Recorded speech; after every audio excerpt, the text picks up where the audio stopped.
दोस्तों legal and legal में एक बार फिर से आपका स्वागत है। आज इलाहाबाद उच्च न्यायालय के समक्ष एसआईटी द्वारा इंटरिम रिपोर्ट सौंपी गई। जैसे कि आप जानते हैं, हापुड़ कांड को लेकर प्रदेश सरकार द्वारा एक एसआईटी का गठन किया गया था, जिस पर वकीलों ने कुछ रोष जताया था। उसके बाद इलाहाबाद उच्च न्यायालय ने इंटरवीन करते हुए उसमें कुछ संशोधन किया था। एक रिटायर्ड पूर्व जस्टिस को उसका सदस्य बनाया गया था तथा 15 तारीख तक उन्होंने सीलबंद लिफाफे में रिपोर्ट मांगी थी। लेकिन किन्हीं कारणों से 14 तारीख को 15 तारीख आगामी जो आने वाली थी, एक दिन पहले उसको पोस्टपोन कर दिया गया। 18 तारीख नियत की गई। तो आज उस केस पर सुनवाई हुई। आप यह भी जानते हैं कि चीफ जस्टिस इलाहाबाद श्री प्रीतिशंकर दिवाकर तथा एमसी त्रिवेदी की डिवीजन बेंच इस केस को स्वयं देख रही है। तो जैसा कि उम्मीद लग रही थी, वैसा ही प्रशासन की ओर से आधी अधूरी रिपोर्ट न्यायालय के समक्ष पेश की गई, जिससे न्यायालय संतुष्ट नहीं हुआ और नाराजगी जाहिर की। नाराजगी जाहिर करते हुए बहुत से सवाल सरकार के ऊपर उन्होंने किए। प्रशासन से पूछा कि हापुड़ में किसके आदेश से लाठीचार्ज किया गया था, वह आदेश कहाँ है। जब वकीलों द्वारा कोई तोड़फोड़ नहीं की गई, किसी संपत्ति को नुकसान नहीं पहुंचा गया, उनके हाथों में कोई ऐसे हथियार नहीं थे, तो फिर लाठीचार्ज करने की नौबत क्यों आई, इसका जवाब दें।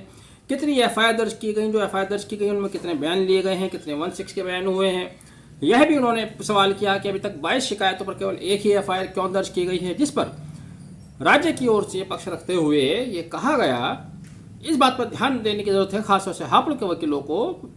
सरकार की तरफ से कहा गया कि हापुड़ बार एसोसिएशन के वकील जांच में सहयोग नहीं कर रहे हैं। यह भी आप जानते हैं कि जब एसआईटी का गठन हुआ तो वहां के वकीलों ने नाराजगी जाहिर करते हुए उस एसआईटी का बहिष्कार कर दिया था। तब तो बार काउंसिल ऑफ यूपी के चेयरमैन श्री शिव किशोर गौड़ पूरे एक्टिव मोड में थे, उन्होंने ही इसका ऐलान किया था।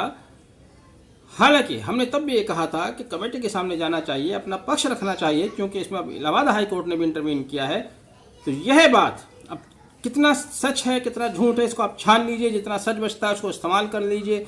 लेकिन अगर प्रशासन की ओर से कहा जाता है कि हापुड़ के वकील कोऑपरेट नहीं कर रहे, तो इस पर ध्यान जरूर दीजिए कि सिर्फ हड़ताल तक सीमित नहीं रहिए। हड़ताल करने से आप अपना नुकसान कर रहे हैं, वादकारियों को नुकसान कर रहे हैं, न्याय कार्य का नुकसान कर रहे हैं, और सबसे बड़ा नुकसान ये कर रहे हैं कि जिस बात की आपके अंदर गुस्सा है, जिस बात के लिए आप इंसाफ लेने के लिए बैठे हैं, आप उसी की पैरवी नहीं कर पा रहे, अपने मुकदमों को आगे नहीं लड़ पा रहे। तो ज़रूरत इस बात की है कि अपने मुकदमों की पैरवी भी करें, अच्छे तरह से करें। ज़्यादा से ज़्यादा एफआईआर जो पीड़ित हैं उनकी तरफ से लिखाई जानी चाहिए।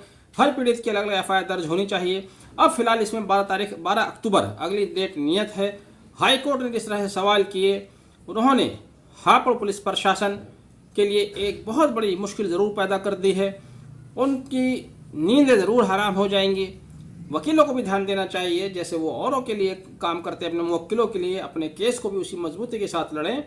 तो जो मांग आप हड़ताल करके कर रहे हैं, उससे कहीं ज़्यादा इफेक्टिव आपका ये वर्क होगा, जिसमें अगर आपने कामयाबी हासिल कर ली तो जो दोषी पुलिस अधिकारी हैं वो और अन्य पुलिस अधिकारियों के लिए भी एक सबक साबित हो सकता है। आपने वीडियो आखिर तक देखा, thank you, have a nice day.